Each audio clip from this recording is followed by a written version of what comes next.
सावर बात का हो सखी हवे सवखीन हो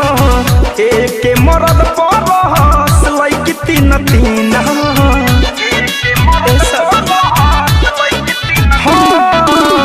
सावर बात का हो सखी हवे सवखीन हो एक मरद परस लैक तीन तीन घूमेली सना मौली खाई के दुपट्टा का जाने मॉडली स कैसे करिया थाप का जाने मॉडली स कैसे करिया थाप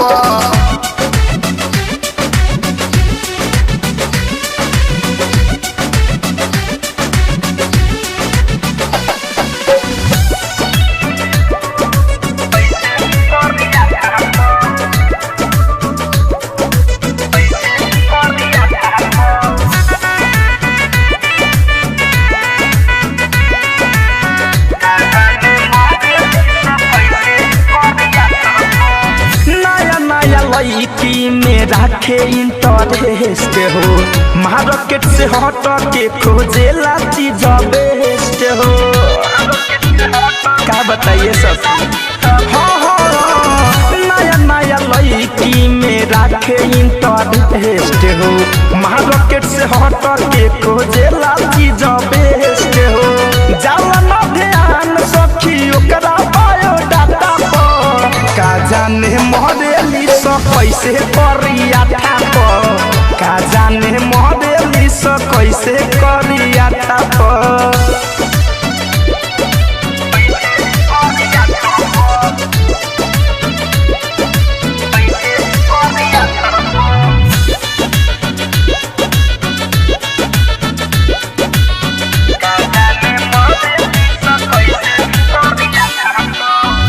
धनंजय के कह देला नकल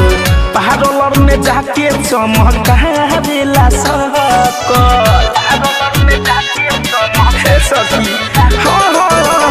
शिव मन मोही के कह देला नकल पहाड़ों में जाके चमकारेला सकल सुमित पवन संगे घूमे रोज भाटा